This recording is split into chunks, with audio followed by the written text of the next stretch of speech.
Saudações rubro-negras! Muito bem-vindo mais uma vez ao canal do Autêntico Rubro-Negro. Te desejo aí uma sexta-feira aí cheia de saúde, paz, sucesso e felicidades aí na tua vida. O dia aqui no Rio de Janeiro tá lindo, sol, calor para quem gosta. Eu não sou muito chegado não. Calor tá aqui, tá fervendo aqui no Rio. Quem vai gosta de curtir praia. Eu sou mais de ficar na tranquilidade, não gosto de lugar muito cheio, então para mim não conta muito isso não, mas tem gente que gosta, né? Então para quem gosta, tá o prato cheio aí comemorar o calorzão aqui no Rio de Janeiro. E o nosso Mengão perdeu a liderança aí do Campeonato Carioca, né? O Volta Redonda ontem jogou e venceu sua partida, e ele estava com a mesma pontuação do Flamengo, perdia aí nos critérios de desempate. E ontem, ao vencer, alcançou 16 pontos e pulou para a ponta da tabela de novo. Volta Redonda vai dar trabalho, hein? Faltam aí 3 rodadas aí para acabar essa fase de classificação. Menos Flamengo e Botafogo, que só tem 7 jogos. É aquela partida que foi adiada aí por consequência aí da final da Supercopa do Brasil. Então, os outros já estão aí, todo mundo com 8 jogos, faltam só 3. Flamengo e Botafogo faltam 4 partidas, né? E o campeonato vai pegar fogo, hein? Vai ficar esquisito, hein? Como eu já tinha comentado anteriormente aqui, é muito possível um grande ficar de fora, hein? Não tá, o negócio tá estreito ali na frente ali, né? Vai pegar fogo essas 3 rodadas aí, né? Amanhã nós vamos enfrentar o Fluminense, e o Fluminense foi o único time que conseguiu vencer o Felipe Luiz até agora. O Flamengo do Felipe Luiz só perdeu uma partida sob o comando ali do treinador, e foi justamente para o Fluminense, né? Perdemos ano passado por 2-0 e de lá para cá não perdemos mais para ninguém. Nossos jogos menos efetivos foram empate, né? Show aí esse trabalho aí do Felipe Luiz, né? E o nosso rival tá na situação meio complicada, né? Vou até passar para vocês aqui a classificação. Volta Redonda com 16, Flamengo 13, Vasco 13, Botafogo 12. Né? O Fluminense tem 10 pontos, está lá em 8º lugar. Então, vocês observem aí, né? Esses números que eu estou colocando aí. O Flamengo joga com o Fluminense amanhã, né? O bicho vai pegar porque tem uns clássicos aí agora no final.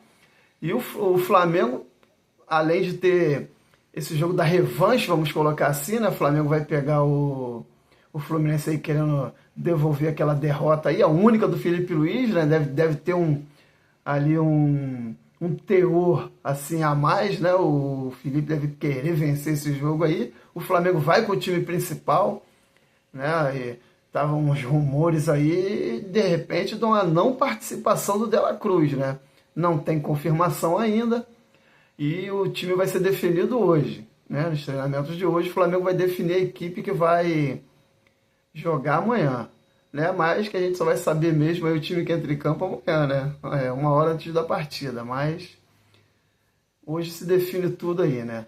Só que não deve ter cobertura da imprensa, né? Como já é praxe, né? Então a gente só vai saber amanhã mesmo o time que entra em campo. Mas o Flamengo vai com a força máxima disponível. Vamos ver aí como é que vai ser esse jogo, né? O Fluminense hoje, num momento técnico um pouco abaixo do Flamengo, mas todo mundo sabe que clássico é clássico. Já cansei de ver o outro time no momento inferior e chegar lá e ganhar o clássico. Então não tem nada definido, o jogo é dentro de campo, é 11 contra 11. E vamos lá ver o que vai acontecer nessa partida, né?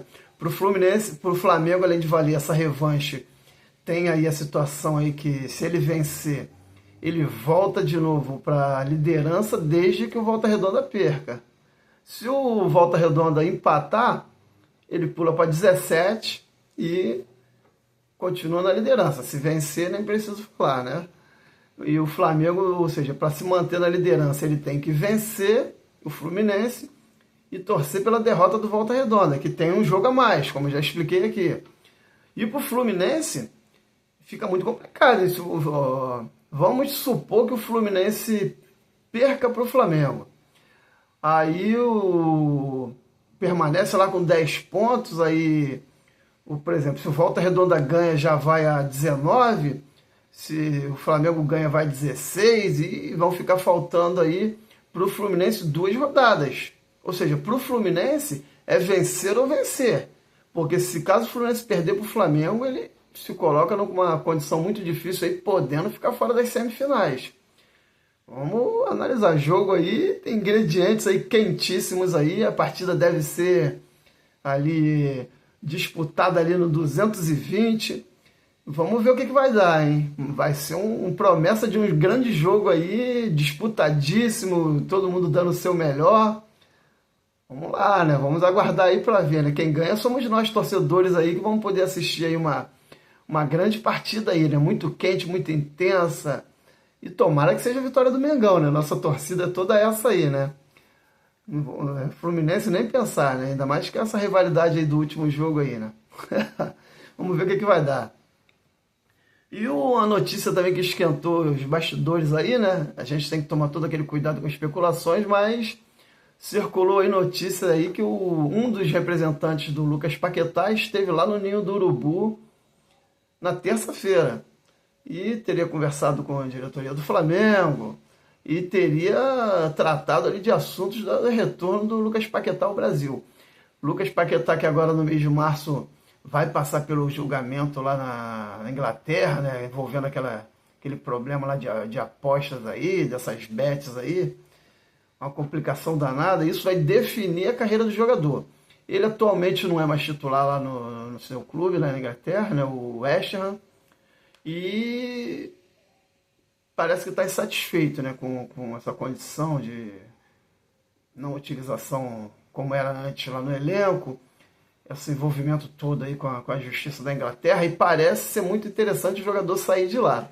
E ele declarou que aqui no Brasil, prioridade total para o Flamengo. Para ele vestir outra camisa, só se o Flamengo recusasse ele.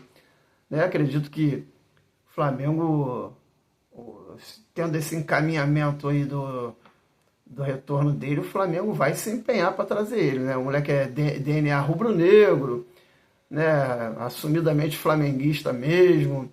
E seria um ótimo reforço ali, né, gente? Paquetá chegando aí, depois também a possível chegada do Jorginho, a gente vai fortalecendo ali o elenco ali, principalmente o nosso meio de campo, né? E a gente vai ficando aí cada vez mais forte, mais opções de trabalho. É um jogador acostumado com aquele jogo de movimentação na Europa, ou seja, poderia se encaixar rapidamente ali no esquema de jogo do Felipe Luiz. Seria uma grande contratação, né? Jogador com experiência de seleção brasileira. Seria ótimo aí ver mais um cria voltando, né? E assim, voltando e ainda jovem ainda, né? Não sei quantos anos ele está agora, mas deve estar ali na casa ali de uns 28 anos aí, acredito eu. Aí seria uma ótima contratação para o Flamengo. Vamos ver o que vai dar, vamos aguardar. Outro assunto também, quando eu falo de tem que ter muito... Às vezes eu fico pensando se eu comento algumas coisas aqui ou não. Para não ficar comentando coisa que não tem fundamento, né? Mas a gente vai pegando as notícias aí de outros jornalistas aí que têm acesso mais próximo aos clubes, né? A empresários, né? Nós não temos essa condição. Então a gente vai buscando informações desses caras que têm mais proximidade com os clubes e com os empresários. Surgiu rumores aí que o Zenit tinha feito proposta de 28 milhões de euros, que o Flamengo recusou. Aí que o Zenit já subiu, né, que o Flamengo recusou e falou que com menos de 35 milhões de euros nem sentava para conversar. E o Zenit entendeu o recado e teria dado aí uma nova proposta para o Flamengo, aí, aceitando pagar os 35 milhões de euros, mais bônus que poderia chegar até 40, né? Uma grana violenta aí, que o Gerson já está aí com 28 anos, seria aí uma ótima, né? E fora o salário do Gerson também, né? Que seria aí em torno aí do que foi especulado, aí em torno de 3,5 milhões de reais por mês, né? Daria alguma coisa ali, 600 mil euros ali. Meu irmão, é muita grana, né? Então seria interessante para todo mundo, né? Só que tem uma outra informação aí que, ao ser consultado, o Zenit negou. Falou que isso é mentira, falou que isso é jogada do empresário do Gerson para tentar valorizar aí, ter um ganho salarial. É muita complicação. Por isso que eu evito, quando não se tem uma coisa mais consistente de falar, né? Mas nesse caso aí era relevante, eu resolvi falar aqui. Vamos ver o que é que vai dar, né? A gente já viu no passado casos aí, eu lembro do Rogério Ceni quando era goleiro do São Paulo, que meteu um caô desse aí também, que tinha proposta do Manchester United, que ele ia embora para Inglaterra, e não teve nada disso, ficou aí a carreira dele toda aí no São Paulo aí, né? Grande ídolo do São Paulo, né? Ele trabalhou aqui no Flamengo também como treinador, mas de vez em quando tem essas jogadas aí dos empresários aí para tentar ter um ganho, forçar uma renovação de contrato, um ganho salarial, dinheiro que faz a engrenagem andar, né, gente? Então, é um negócio complexo aí que vamos ficar de olho, vamos acompanhar, vamos noticiando aqui conforme o andamento dessas situações aí, né? E qualquer novidade a gente vai passando aqui. O jogo amanhã do Flamengo com o Fluminense ocorre às 16h30 no Maracanã. Vamos torcer aí, né? Ver se vai ser esse jogão todo que a gente está com a expectativa e que o resultado seja totalmente favorável ao Mengão. Vou encerrando por aqui hoje. Uma ótima sexta-feira para vocês. Fiquem com Deus. Forte abraço. Muito sucesso na sua vida.